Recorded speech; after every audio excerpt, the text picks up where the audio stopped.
বিসমিল্লাহির রহমানির রহিম। আসসালামু আলাইকুম রহমতুল্লাহ। Good morning, good morning.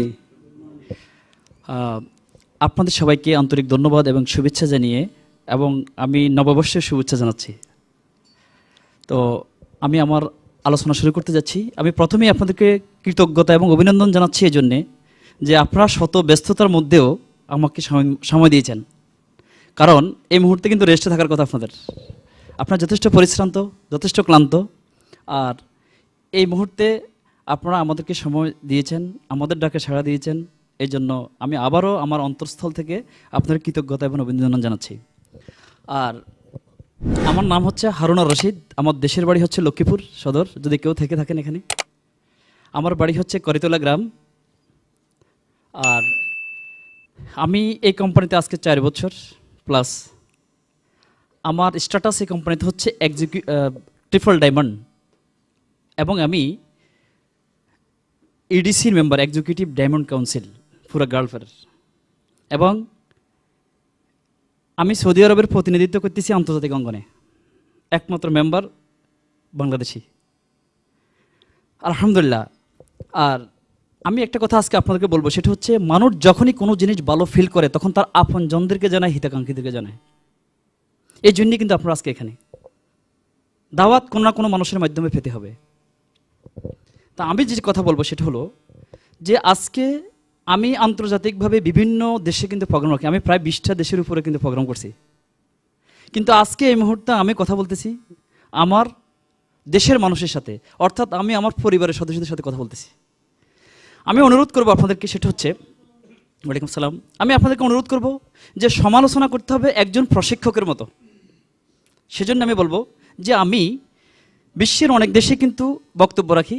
আপনারা কেন যাতে আমার সমালোচনা করতে পারেন একজন প্রশিক্ষকের মতো, যাতে আমি আমাকে আপডেট করতে পারি। সেজন্য আমার বিনীত অনুরোধ থাকবে, আপনি যদি ভালো শ্রোতা না হন, আপনি যদি ভালোভাবে আমাকে না শোনেন, তাহলে আপনি আমাকে সহযোগিতা করতে পারবেন না, তাই নাকি? আর সেজন্য আমি বলবো যে আপনি যখন শুনবেন, তখন আপনার পরামর্শ আমার জন্য অত্যন্ত গুরুত্বপূর্ণ। কারণ আমি একটা জাতীয়তা বহন করতেছি, সেটা হচ্ছে বাংলাদেশি। আর আমি কিন্তু আন্তর্জাতিক অঙ্গনে রিপ্রেজেন্ট করতেছি আমার দেশকে, শুধু না আমার জাতিকে।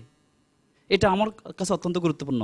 সেজন্য আমি বিনীতভাবে অনুরোধ করব, আমি যে কথাগুলি আপনাদের সাথে বলবো, এতে অনেক প্রশ্নের জবাব আপনারা পেয়ে যাবেন, নতুনভাবে অনেক প্রশ্ন করার সুযোগ পাবেন।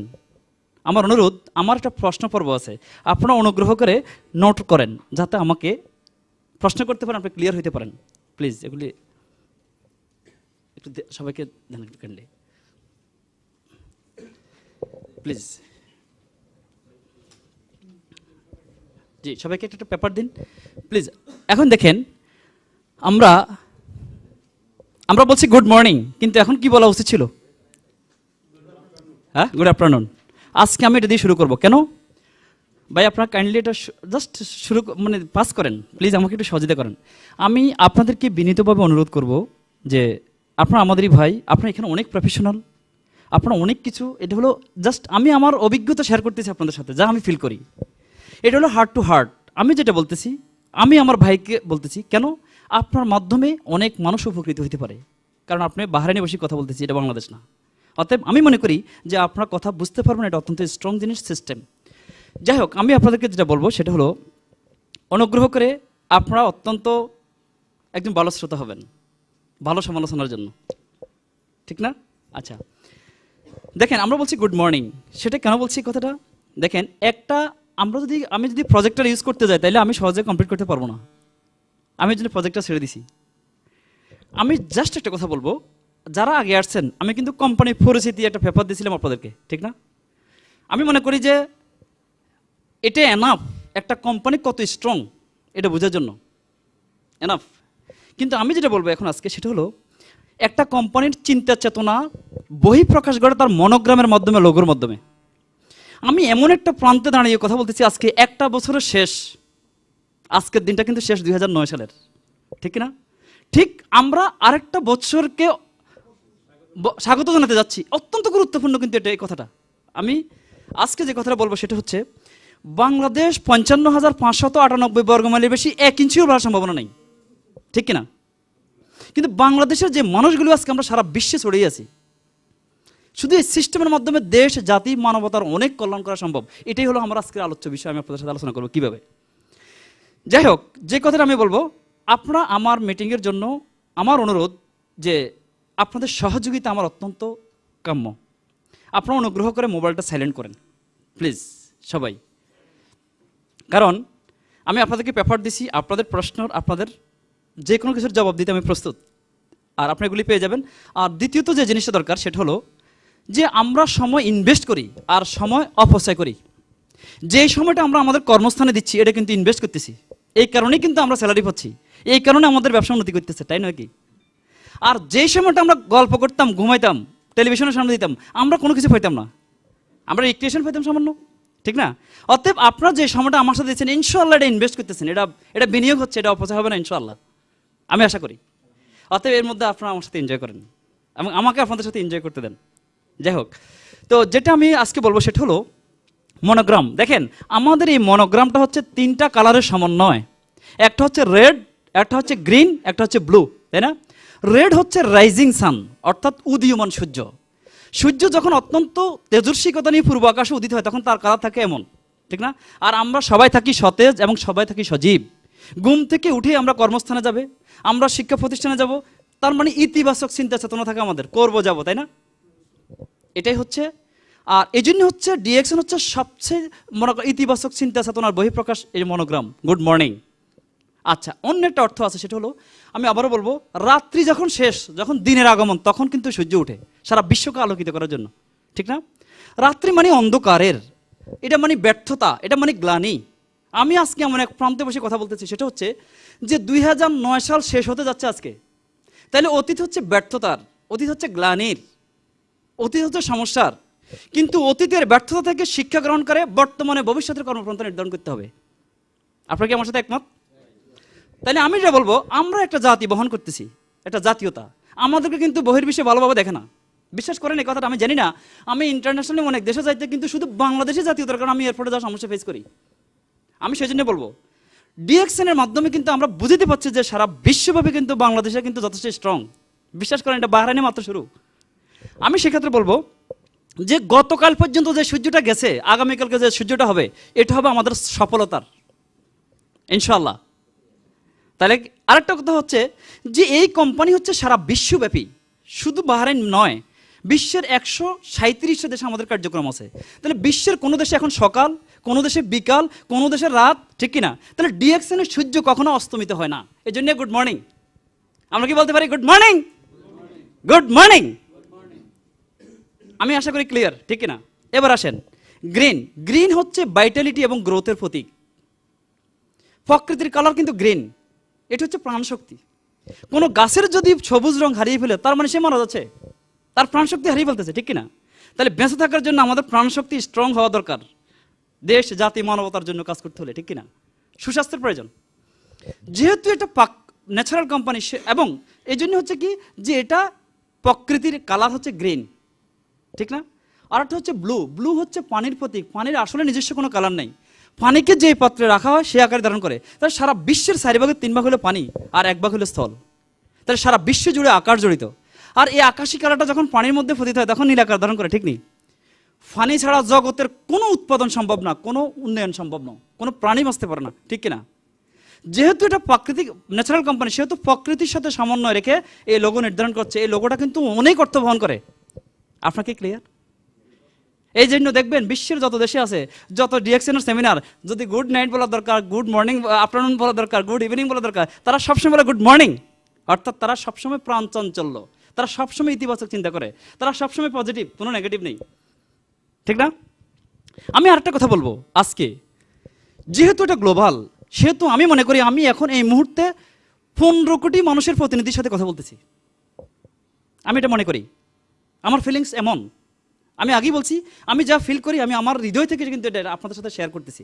আরেকটা জিনিস হচ্ছে, সারা বিশ্বের মানুষ কিন্তু প্রায় 700 কোটি, আর আমরা আছি ইন্টারন্যাশনাল লেবার মার্কেট, বিশ্বের বিভিন্ন জাতির লোক এখানে আছে, এটা শুধু বাংলাদেশি নয়, ঠিক না? তাহলে আমি মনে করতে পারি 700 কোটি মানুষের প্রতিনিধির সাথে কথা বলতেছি। যদি মনে করেন এটা, আপনারা কিছুক্ষণ পর আমি এটা ব্যাখ্যা দিব, এটা বিশাল জিনিস। যাই হোক, আমার আলোচনা আমি অন্য পর্বে যাচ্ছি। এবার হচ্ছে যে মানুষের জীবনে প্রথম জিনিস হচ্ছে কি স্বাস্থ্য। এখানে মেডিকেল না দিয়ে কেউ আসছেন কিনা, এমন কেউ আছেন হাত উঠান তো? কেউ মেডিকেল না দিয়ে আসছেন? মেডিকেলে ফিট না হয়ে আসছেন? এবার বলেন কেন মেডিকেল আপনি দিচ্ছেন? অর্থাৎ আপনার দেহটা কর্মের উপযোগী কিনা, এই জন্য কিন্তু আপনি মেডিকেল দিচ্ছেন। যদি ডক্টর সার্টিফাই করে আপনার দেহটা কর্মের উপযোগী, তখনই কিন্তু আপনি এখানে আসতেছেন, কারণ আপনি এখানে কর্মের জন্য আসছেন, ঠিক না? ঘুমানোর জন্য নয়, ঠিক না?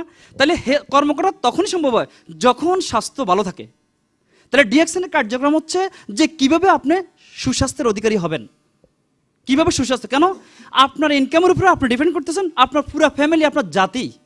কারণ আপনি আপনি এক দিনের ইনকাম করেন এখানে বাংলাদেশের 180 টাকা। দেশের অর্থনীতি আগে আমাদের বৈদেশিক মুদ্রার উৎস ছিল পাট, এরপর হলো গার্মেন্টস, এখন হচ্ছে ম্যান পাওয়ার। এটাও কিন্তু আমরা হারাতে পড়ছি, ঠিক নয় কি? তাহলে দেখেন আজকে যেটা বলবো সেটা হচ্ছে হেলথ। একটা দেশকে যদি আপনি সার্বিক উন্নয়ন করতে চান, তাহলে ওই জাতির সুস্বাস্থ্য, সুস্থ জনশক্তির প্রয়োজন, নাহলে সম্ভব না। এই কথা ঠিক কিনা? এই কারণে বিশ্বের সমস্ত সরকার, সমস্ত দেশ স্বাস্থ্য ক্ষেত্রে অনেক ভর্তুকি দিচ্ছে। এটা একটা ভর্তুকির খাত। কারণ জনগণের স্বাস্থ্যসেবা নিশ্চিত না করলে কিন্তু মনে করেন আপনার ইনকাম কোনো সেক্টরে সম্ভব না। কারণ অসুস্থ জনশক্তি নিয়ে কীভাবে আপনার কিন্তু উন্নয়ন করবেন? সম্ভব না, ঠিক না? এটা তাইলে দেখানো হচ্ছে কি যে আজকে যে হেলথ, এই জন্য ডিএক্সএন এর প্রথম স্লোগান হচ্ছে welcome to DXN, your way to health and wealth. First health. আমার যদি স্বাস্থ্য ভালো থাকে তাহলে আমি কর্ম করতে পারবো, আমি স্যালারি পাবো, আমি ব্যবসা করতে পারবো, ঠিক কিনা? আমার উন্নয়ন হবে, তার মানে আমার সম্পদের পরিমাণ বাড়বে, রাইট? তাহলে ডিএক্সএন হচ্ছে কি যে আপনি কিভাবে সুস্থ থাকবেন। তাহলে এটা হচ্ছে প্রিভেন্টিভ, অর্থাৎ রোগী হওয়ার আগে সুস্থ থাকা। তার মানে হচ্ছে আমার যদি রোগ হয় তাহলে আমি হসপিটালে যাব, ডাক্তারের কাছে যাব, মেডিসিন ব্যবহার করব। কিন্তু আমার প্ল্যান হচ্ছে যে আমরা এর আগেই সুস্থ থাকবো, যাতে আমার সেখানে যেতে না হয়, ডাক্তারের কাছে যেতে না হয়। তাহলে আমরা কি সুস্থতার জন্য প্ল্যান করবো নাকি অসুস্থ হওয়ার জন্য প্ল্যান করবো? এটা হলো প্রিভেন্টিভ। আমরা জানি প্রতিকারের চেয়ে প্রতিরোধ উত্তম। এটা হলো প্রতিরোধ। দেখেন এই হেলথ সেক্টরে দুটো ইন্ডাস্ট্রি, একটা হচ্ছে সিক ইন্ডাস্ট্রি, একটা হচ্ছে সিক ইন্ডাস্ট্রি, একটা হচ্ছে ওয়েলনেস ইন্ডাস্ট্রি। দেখেন সিক ইন্ডাস্ট্রি হচ্ছে ডক্টর, মেডিসিন, হসপিটাল, তারা বসে আছে। অসুস্থ হলে যাবেন, অসুস্থ ছাড়া কেউ যায় না কিন্তু সেখানে, যায়নি কেউ, হ্যাঁ? তাহলে দেখা যাচ্ছে কি এটা হলো সিক ইন্ডাস্ট্রি। আর ওয়েলনেস ইন্ডাস্ট্রি হচ্ছে হেলথ এডুকেশনের মাধ্যমে যে আমি রুগী হওয়ার আগে সুস্থ থাকবো, এটা। তাহলে দেখেন এটা হচ্ছে হেলথ। আর একটা হচ্ছে ওয়েলথ। হেলথ ভালো থাকলে ওয়েলথ অটোমেটিকলি আসবে, কারণ আমি হসপিটালে থাকবো না, ইনকাম করবো, ঠিক না? শুধু তাই নয়, দেখেন আমরা টাকা ইনকামের জন্য স্বাস্থ্য নষ্ট করি, আবার স্বাস্থ্য উদ্ধারের জন্য টাকা নষ্ট করি। স্বাস্থ্য এবং অর্থ দুইটা কিন্তু আপনি এক পয়সা পাবেন না, খুব রেয়ার পার্সন এগুলি, এটা ঠিক কিনা? কোনো যদি কেউ ইন্ডাস্ট্রিতে কাজ করে, তার কেমিক্যালের কারণে তার দেহ কিন্তু আস্তে আস্তে নষ্ট হচ্ছে, তাই না?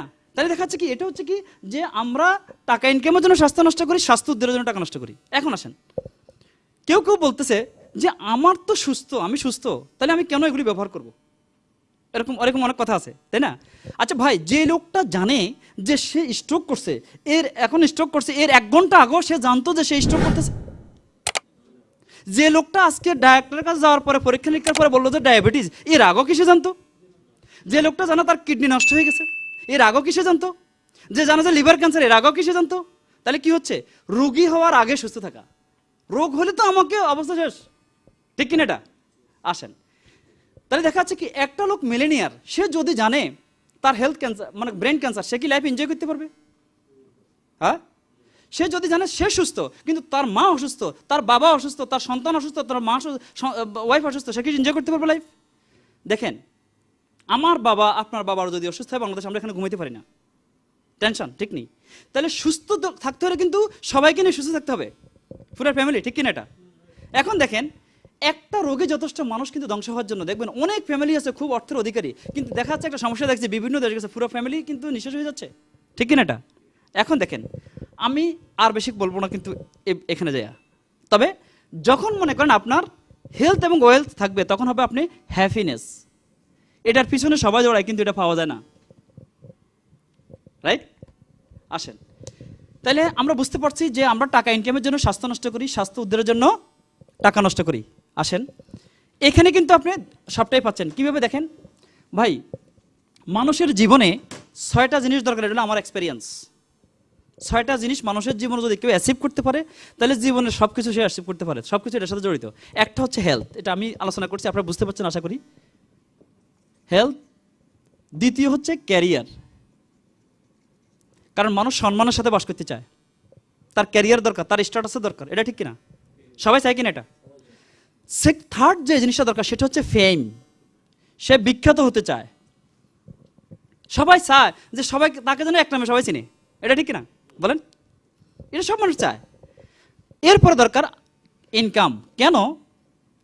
যে আপনার ক্যারিয়ার আছে, সম্মান আছে, আপনার সুখ্যাতি আছে, যদি আপনার টাকা না থাকে তাহলে আপনি এটা মেনটেন করতে পারবেন না, কোনো অবস্থাতে সম্ভব না, ঠিক কিনা এটা? তাহলে মানুষের দরকার কি? ফেম, ইনকাম। এখন দেখেন ইনকামের পরে যেটা দরকার এটা হচ্ছে ফিউচার। ফিউচারটা কেন? যে ফাইন্যান্সিয়াল সিকিউরিটি ফর ফিউচার, ভবিষ্যতের জন্য অর্থনৈতিক নিরাপত্তা। কেন?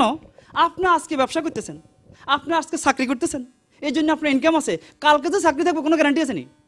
কালকে যে আপনার ব্যবসা শুধু লাভ হবে কোনো গ্যারান্টি আছে নি? তাহলে এটা সিকিউর দরকার, এটা নিরাপত্তার দরকার। তা না হলে কারণ আপনি যদি ব্যবসা লসও করেন, আপনি যদি চাকরিও হারান, তারপরেও কিন্তু আপনার ইনকাম কিন্তু, আপনার খরচ কিন্তু বন্ধ নেই, আছে কিনা? তখন আপনি করতে করবেন। আমার প্রশ্ন, কেন বলছি এই কথাগুলি? কারণ গ্লোবাল জিনিসগুলিকে আপনারা চিন্তা করেন। আজ থেকে 1 বছর আগে বিশ্বে ফাইন্যান্সিয়াল ক্রাইসিস দেখা দিচ্ছে, ঠিক কিনা?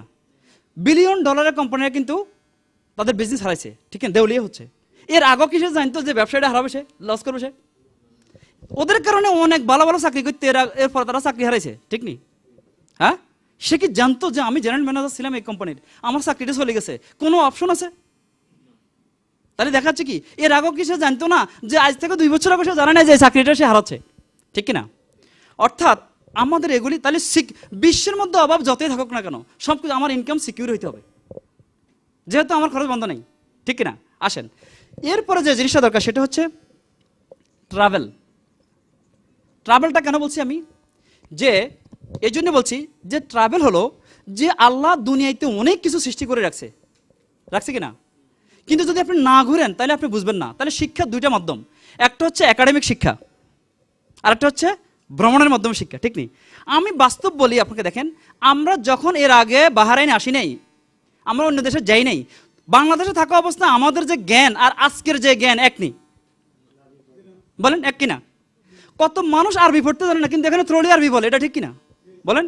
কত মানুষ ইংরেজি বলতে পারে নাই কিন্তু এখন এখানে থ্রোলি ইংলিশ বলতেছে, এটা ঠিক কিনা বলেন? হ্যাঁ, কত মানুষ হিন্দি উর্দু জানতো না কিন্তু এখানে আসে সব হিন্দি উর্দু বলতেছে, ঠিক কিনা? বোঝার চেষ্টা করেন। তাইলে হচ্ছে কি যে ট্রাভেলিং এই কারণেই হচ্ছে যে আপনি এই দেশে আসেন। প্লিজ আপনারা বসে যান অনুগ্রহ করে। হ্যাঁ ভাই, আমাদের এই জিনিসটা ভিডিও হচ্ছে, মোবাইল যদি সাইলেন্ট হয়, কারণ এই মনে রাখবেন আজকের এই ভিডিওটা হয়তো বিশ্বের বিভিন্ন দেশে যাবে, কারণ আপনারা বুঝবেন কি বাংলাদেশিদের এত কদর এই কোম্পানিতে, কারণ এটা বিভিন্ন দেশের মানুষ কিন্তু এটাকে এনজয় করতে চাচ্ছে, কারণ এটার সাথে সম্পৃক্ত করতে চাচ্ছে কিন্তু বুঝতে পারতেছে না। অতএব আপনারা যাতে আমরা আজকে এটা বাংলাদেশি, আমরা যে সিডিটা করতেছি হয়তো দেখা যাচ্ছে যাতে করে মনে করেন যে এরা বুঝতে না পারে এরা এরকম বিশৃঙ্খল, প্লিজ আমরা এটা জাতীয় দমন করে আমরা আমরা যথেষ্ট সুশৃঙ্খল, এটাই প্রমাণ করতে হবে, প্লিজ। যাই হোক, দ্যাটস ট্রাভেল। তাহলে এই 6টা জিনিস যদি মানুষের জীবনে আসে, আমার মনে হয় জীবনে ম্যাক্সিমাম জিনিস সে সব কিছু জীবনে এটার সাথে জড়িত, এটা ঠিক কিনা? দেখেন এই 3টে জিনিস আমরা পেতে পারি আমাদের সিস্টেমের মাধ্যমে, আমি পরে আসতেছি এটা, এই 6টা জিনিস। এখন আসেন আমাদের কোম্পানির যে প্রোডাক্টগুলি, আমি কোম্পানি সম্পর্কে একটু বলতে চাচ্ছি। এটা হলো ওয়াইস কনজিউমার একটা প্যাকেজ। ওয়াইস কনজিউমার অর্থাৎ বিচক্ষণ ক্রেতা। আমরা সবাই ওয়াইস কনজিউমার যদি হইতে পারি তাহলে আমরা এগুলি পাইতে পারি। কীভাবে? ওয়াইস কনজিউমারের রিকোয়ারমেন্টস হচ্ছে 3টা। একটা হচ্ছে সে চায় কোয়ালিটি প্রোডাক্ট এবং সেফটি প্রোডাক্ট। এখন আমার প্রশ্ন হচ্ছে কোয়ালিটি মানলাম, সেফটি কেন? তাহলে আমি যে ড্রেসটা পরছি এটা যদি ভালো কোয়ালিটির না হয় এটা আমার দেহের উপর কোনো ক্ষতি করে না, ঠিক না? আমি যে জুতোটা পরছি এটা যদি ভালো না হয় এটা আমার দেহের উপর কোনো ক্ষতি করে না, কিন্তু আমি এমন কোনো জিনিস আমার দেহের ভিতরে খেতে পারবো না, ঢুকাতে পারবো না, যাহা আমার লিভার, কিডনি, হার্ট, অন্যান্য অর্গানের উপর ক্ষতিকর। এটা ঠিক কিনা? এটা সেফটি হতে হবে, রাইট? যেহেতু এটা আমার দেহ, এটা আমার জীবন, এমন কোনো কিছু কিন্তু ব্যবহার করা যাবে না। এবার আসেন, তাহলে এটা হইতে হবে কি? সেফটি। তাহলে কোয়ালিটি এবং সেফটি সার্টিফাইড হইতে হবে, নাহলে আমরা এটা বিশ্বাস করি না। কারণ আমার তো ঘরে আমার তো ল্যাবরেটরি নেই, আমি কীভাবে বুঝবো এটা ভালো না খারাপ, এটা আমি বুঝবো কীভাবে, ঠিক কিনা? এটা দেখেন আমাদের এই প্রোডাক্টটা হচ্ছে quality ISO international standard organisation থেকে 9001, 14001, এটা হলো প্যাকেজিং বা অন্যান্য ক্ষেত্রে কোয়ালিটি মেনটেন করে কিনে এরা, এটা সার্টিফাইড। আরেকটা হচ্ছে কি টিজিএ হলো therapeutic goods administration in Australia, এখানে যতগুলি প্রোডাক্ট আছে প্রত্যেকটা প্রোডাক্ট হচ্ছে থেরাপিউটিক ভ্যালু সমৃদ্ধ, অর্থাৎ ঔষধি গুণ সম্পন্ন। এটা অর্ডিনারি প্রোডাক্ট না, এটা অস্ট্রেলিয়া একটা উন্নত দেশ, আপনারা জানেন। আচ্ছা, এরপর হচ্ছে কি জিএমপি। জিএমপি হলো good manufacturing practice, ministry of health. আর একটা হচ্ছে কি অর্গানিক। অর্গানিক হচ্ছে এখানে কোনো কেমিক্যাল ইউজ হচ্ছে না। অর্গানিক হচ্ছে যে আপনি দেখেন, আপনি যদি কোনো বড় সুপার মার্কেটে যান, এখানে টমেটো পাবেন 500 ফিলস কিলো, আরটা পাবেন 5 দিনের কিলো বা 7.5 দিনের কিলো, বড় বড় সুপার মার্কেট, কারণ এটা অর্গানিক, ওখানে কোনো কেমিক্যাল নেই। আচ্ছা, এখন দেখেন আরেকটা হচ্ছে কি হালাল। হালাল, আমি জানি মুরগি খাওয়াটা হালাল, কিন্তু মুরগিটা যে স্টাইলে জবা করতেছে, যদি এখানে কোনো সমস্যা হয় তাহলে কিন্তু এটা হারাম হতে পারে। আবার হচ্ছে কি যে আয়ের উৎসের কারণে হতে পারে, সেটাও অনেক অন্য টপিক, সেটা আমি জানতে চাচ্ছি না। কিন্তু আমার প্রশ্ন হচ্ছে, কোনো প্রোডাক্টের মধ্যে লেখা থাকে যদি হালাল, তাহলে আমি কনফিডেন্স, কারণ এর জন্য সেটাই। আর এখন হচ্ছে কি, যদি সব ধরনের রিকোয়ারমেন্টসগুলি ফুলফিল না থাকে, তাহলে ইন্টারন্যাশনাল এই সমস্ত প্রতিষ্ঠান থেকে এই সার্টিফিকেটগুলি পাওয়া সম্ভব নয়। কেন? উদাহরণ, আপনি যদি একজন রোগী হিসেবে ডাক্তারের কাছে যান, আপনি কি কখনো প্রশ্ন করছেন, ডক্টর সাহেব আপনার সার্টিফিকেট আছে? কে কে করছেন বলেন? কেউ করছেন? কেন করেন নাই? আপনি জানেন মিনিস্ট্রি অফ হেলথ যখন কোনো ব্যক্তিকে ডক্টর হিসেবে অ্যাপয়েন্টমেন্ট দেয়, তখন তার যত রিকোয়ারমেন্ট দরকার সব ফুলফিল করে তারা এখানে ডক্টর হিসেবে বসেছে। এটা ঠিক কিনা? তাহলে এটা রোগী হিসেবে আমার সাবজেক্ট না, তার সার্টিফিকেট আছে কিনা এটা জিজ্ঞেস করা ঠিক নেই। অর্থাৎ এটা হচ্ছে যে জিনিসটা আমি বুঝতে চাচ্ছি, আমাদের যে প্রোডাক্টগুলি প্রত্যেকটা সার্টিফিকেট কিন্তু এটা একটা ব্ল্যাক বুক এখানে আছে কোম্পানির প্রোফাইলের মধ্যে। এবং আমার প্রশ্ন আপনাদের কাছে, আপনারা এখন বাহারাইনে বসে কথা শুনতেছেন, আমি বলি, আবারও বলতে চাচ্ছি যে মানুষ যখন একটা জিনিস ভালো ফিল করে তখন তার আপনজনদেরকে জানায়, হিতাকাঙ্ক্ষীদেরকে জানায়। এই কারণে কিন্তু আপনারা এখানে, আপনার একটা সঠিক কোম্পানি, সঠিক প্রোডাক্ট, সঠিক সিস্টেম এবং সঠিক টাইম, আমি 4টা কথা উচ্চারণ করছি। সঠিক কোম্পানি, সঠিক প্রোডাক্ট, সঠিক সিস্টেম, সঠিক টাইম। এই কোম্পানি, এই প্রোডাক্ট, এই সিস্টেম সারা বিশ্বে লক্ষ লক্ষ লোককে সাকসেসফুল করছে। আপনারা কিন্তু সেই সাকসেসফুল সিস্টেমের মধ্যে। অতএব আমি যে কথাটা বলবো সেটা হচ্ছে, দেখেন, তাহলে আপনারা এখন বাহারাইনে বসে আছেন। আচ্ছা ভাই, একটা ক্যাফটেরিয়া করতে পারবেন না আপনারা ইলিগালভাবে, যদি এই দেশের বলদিয়ার অনুমোদন, গভর্নমেন্টের অনুমোদন না থাকে? সম্ভব কিনা বলেন? আমার প্রশ্ন আপনাদের কাছে, সম্ভব? কেউ পারবেন?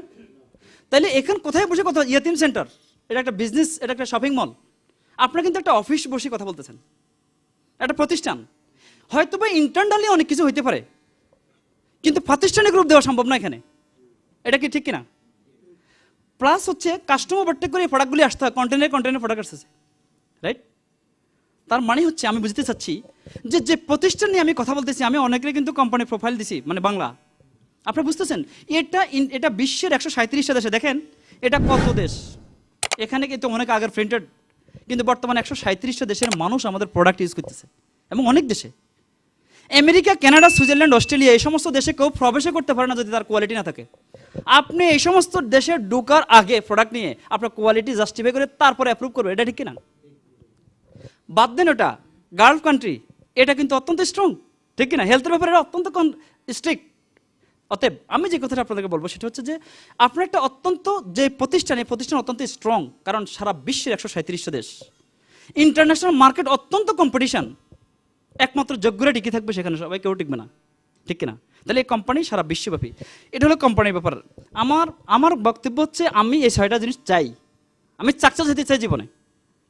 কীভাবে? ওয়াইজ কনজিউমারের মাধ্যমে। এবার আসেন, আমাদের যে প্রোডাক্টগুলি, এই প্রোডাক্টগুলির 80% প্রোডাক্ট উৎপাদন হচ্ছে গ্যানোডার্মা থেকে, এলো মাশরুম।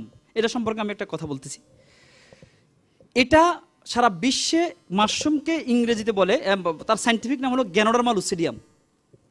বিশ্বের বিভিন্ন দেশে বিভিন্ন ভাষায় বলা হচ্ছে।